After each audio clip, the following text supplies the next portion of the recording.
नमस्कार दोस्तों, आपका स्वागत है हमारे चैनल पर, जहां हम आपको लेकर आते हैं अद्भुत जानकारी से भरपूर वीडियो। आज मैं आपको ऐसी प्राचीन घटना सुनाने जा रहा हूं जिसे सुनकर वह व्यक्ति भी संवेदनशील हो जाएगा जिसने अपना सारा जीवन निरर्थक समझा है, जिसे लगता है कि उसका हर काम व्यर्थ चला गया और उसे अपने काम का सही मूल्य नहीं मिला।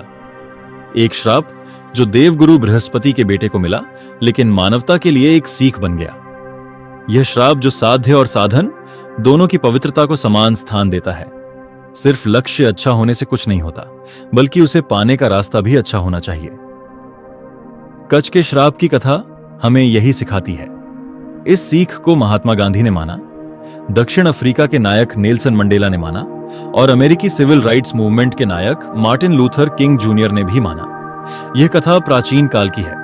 गुरु शुक्राचार्य ने कई वर्षों तक अधिक कठोर तपस्या की भगवान शिव से संजीवनी विद्या प्राप्त करने के लिए। उस समय पाताल में वृषपर्वा नाम का दानवों का राजा था।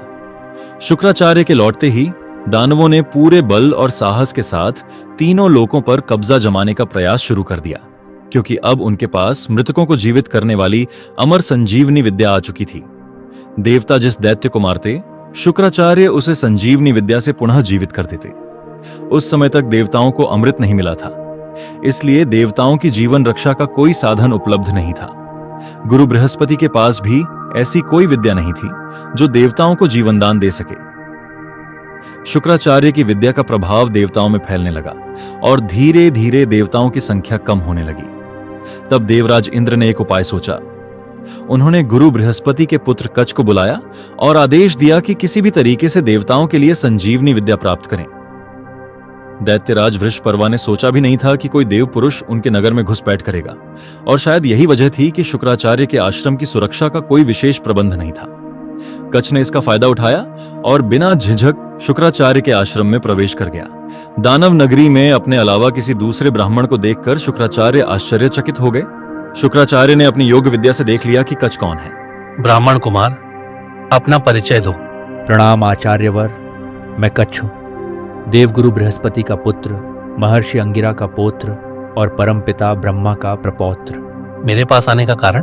शिक्षा ग्रहण करने के लिए आया हूँ। शिक्षा तो तुम अपने पिता से भी प्राप्त कर सकते थे, फिर देवभूमि से इतनी दूर दानवों के क्षेत्र में मेरे पास क्यों आए हो? और मैं अपने शत्रुओं के पुत्र को शिक्षा क्यों दूं? हे भृगुकुल नंदन, मेरे पिता मुझे जितना सिखा सकते थे सिखा चुके, लेकिन मुझे लगता है संसार में अभी और ज्ञान है जिसे प्राप्त किया जा सकता है, इसलिए मैं आपके पास आया हूं। कच्छ के तर्कों और तथ्यों ने शुक्राचार्य को निरुत्तर कर दिया।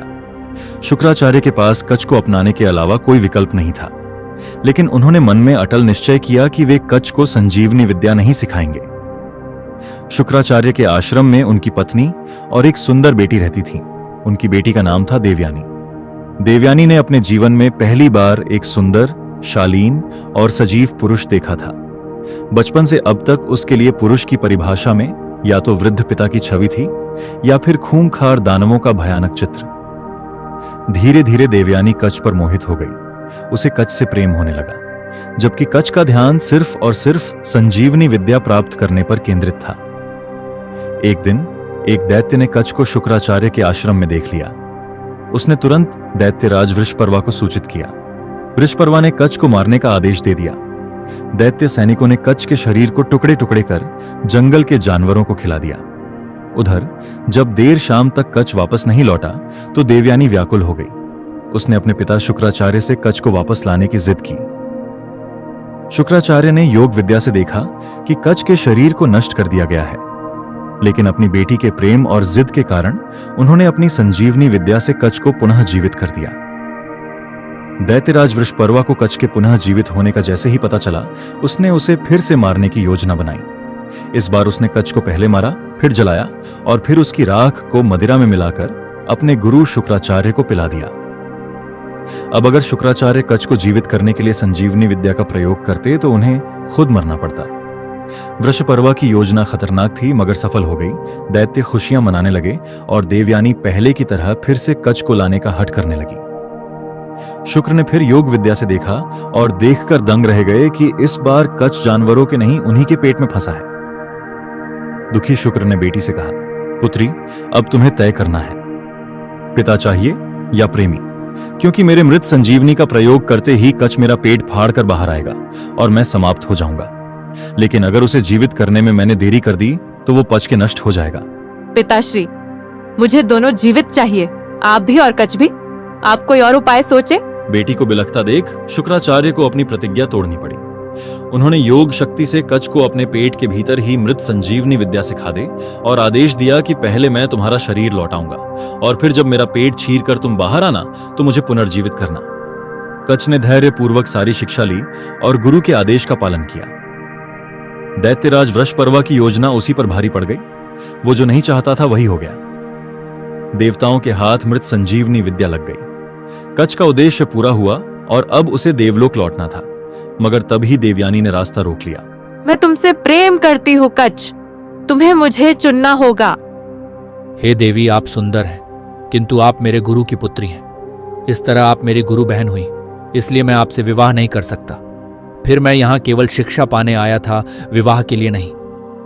कच की बातें देवयानी के सीने में किसी नुकीले तीर की तरह धस गई। वो चोट खाए सांप की तरह बिलबिलाने लगी। उसे समझ आ गया कि कच यहाँ देवताओं का गुप्तचर बन बस संजीवनी विद्या सीखने आया था। उसने मेरा इस्तेमाल मेरे पिता शुक्राचार्य को ठगने के लिए किया था। देवयानी ने कच को श्राप दिया।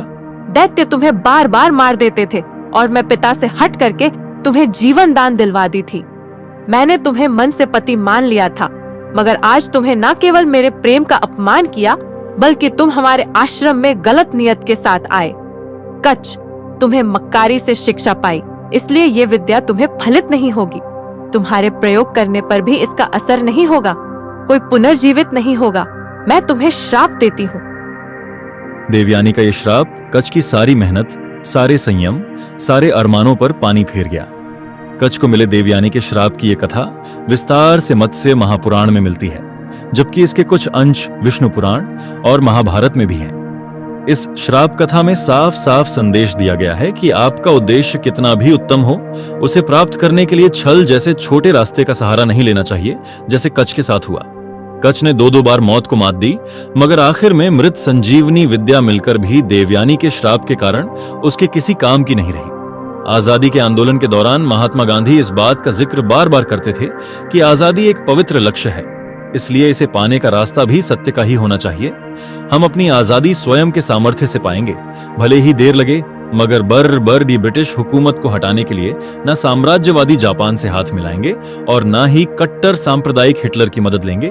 नेल्सन मंडेला और मार्टिन लूथर किंग जूनियर भी गांधी जी की इस बात से सहमत रहे और अपने देश की क्रांति में इस नियम का पालन किया। नकल करके लाए हुए नंबर आपको रैंक दिला सकते हैं, मगर रैंक होल्डर का सुख नहीं। चोरी करके लाया सामान भले ही कितना भी जरूरी हो, दिल में हमेशा एक दहशत बनी रहती है। कच की ये कथा इस बात पर मोहर भी लगाती है, इसलिए आप भले ही अपने जीवन में कोई भी लक्ष्य चुनिए, मगर उसे पाने का रास्ता सही होना चाहिए।